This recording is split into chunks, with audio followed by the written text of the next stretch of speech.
Le secret du limogeage d'Eugène Richard Gazana, argentier de Kagame et représentant du Rwanda à l'ONU.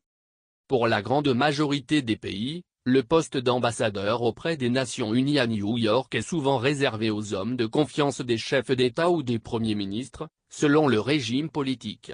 Et à la fin du mandat, ces hommes de confiance sont souvent gratifiés d'une promotion ou d'une toute autre forme de récompense. Et Dieu sait si ce poste représente un intérêt stratégique pour le président rwandais Paul Kagame qui est forcé de se battre comme le diable dans un bénitier pour couvrir les nombreux crimes qui jalonnent sa carrière politico-militaire depuis les années 1980 jusqu'à ce jour. D'aucuns se souviendront du rôle combien décisif joué par le tonitruant ambassadeur du Rwanda à l'ONU, M. Eugène Richard Gazana, connu comme l'homme de confiance de Paul Kagame et son argentier. Mais depuis le mois d'août 2016, ce bouillant ambassadeur rwandais a brusquement disparu de la circulation et devenu aphone. C'est donc à partir de ce moment que l'œil du patriote qui scrute chaque jour tous les faits et gestes des ennemis barbares qui occupent et pillent la République démocratique du Congo, notre pays, a ouvert discrètement une enquête pour découvrir ce qui se passe réellement derrière les rideaux. Et grâce aux sources évoluant dans l'entourage immédiat du tyran rwandais Paul Kagame, nous avons pu remonter cette histoire jusqu'aux vraies origines du limogeage d'Eugène Richard Gazana. Mais revenons quelques années en arrière pour mieux comprendre les tenants et les aboutissants de cette affaire. Bref rappel historique. Depuis les années 80, alors qu'il était encore étudiant en République fédérale d'Allemagne, RFA, Eugène Richard Gazana représentait déjà en Europe les intérêts du lobby militaire et politique, le Tutsi-Poe. Il fut ensuite membre de la National Resistance Army, NORA, aux côtés de Yoweri Museveni et Paul Kagame lors de l'attaque de l'Ouganda en 1986. Il fut ensuite membre du Front patriotique rwandais, FPR, aux côtés de Paul Kagame lors de l'attaque du Rwanda en 1990, attaque qui, rappelons-le, fut repoussée par les militaires zaïrois de la DSP envoyés par le président Mobutu.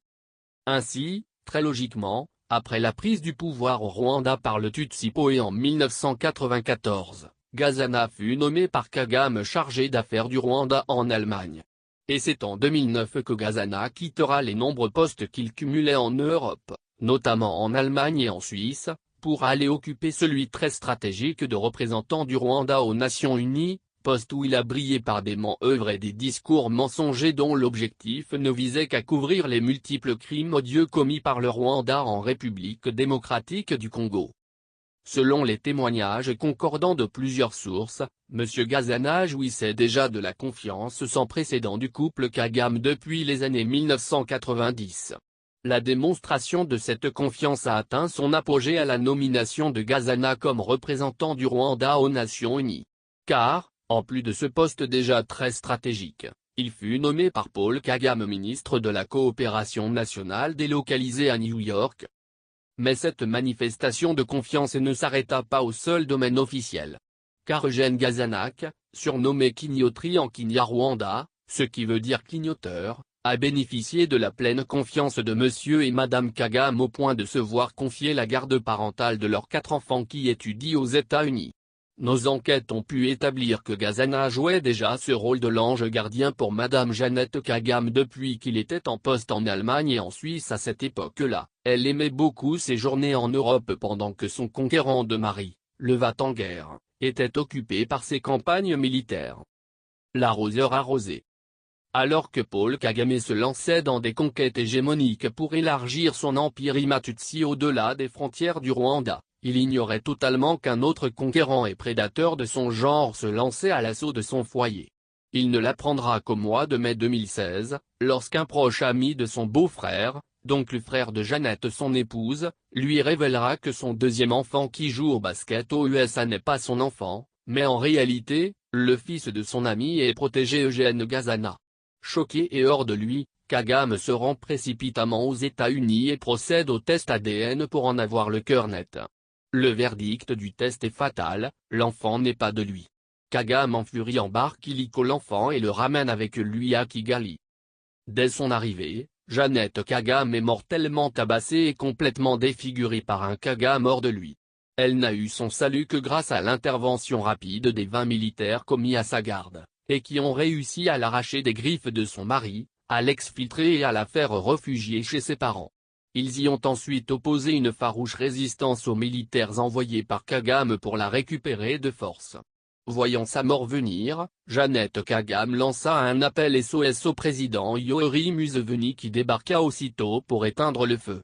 Il est parvenu en effet à convaincre son homologue et frère rwandais à ne pas commettre l'irréparable.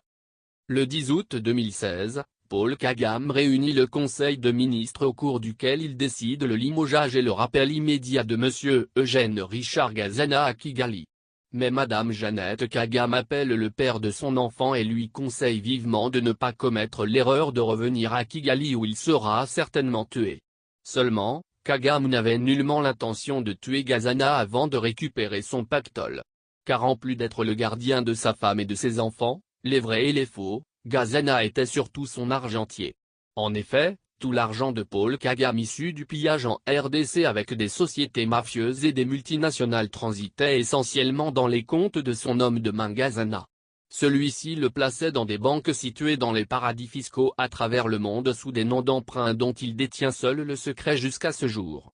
Ainsi, l'énorme butin que Kagame a amassé de son pillage en RDC a été à son tour détourné par Gazana. L'arroseur a été ainsi doublement arrosé, sa femme d'un côté et son argent de l'autre lui ont été chippés par un autre filou plus malin que lui. Les derniers commentaires de The Rwandan du mois d'août 2016 signalaient que l'ancien ambassadeur du Rwanda aux Nations Unies est toujours aux USA, mais il n'est plus dans la résidence officielle et il s'apprête à s'exiler en Allemagne où il posséderait des biens immobiliers. Personne ne dit qu'il l'a vu. S'il est vrai que Gazana a filé à l'anglaise et cela coule douce quelque part avec l'argent du Congo volé par Kagame, nous nous interrogeons toujours sur le sort du fils de Gazana ramené à Kigali par Kagame. Nous osons croire que sa mère a pu parvenir à le mettre en sécurité, hors de la portée du tyran cocu. Quant à nous, nous poursuivons inlassablement notre enquête pour localiser Gazana, car nous sommes essentiellement préoccupés par la destination qu'a pris l'argent des biens pillés en RDC par les barbares venus du Rwanda ainsi que leurs complices. Tant il est vrai que nous sommes déterminés à récupérer par tous les moyens, après la libération de la République démocratique du Congo, tous les biens appartenant au peuple congolais et qui ont été pillés et emportés par des vandales et des barbares. À bon entendeur. Paris, le 30 avril 2017. Candide Okik.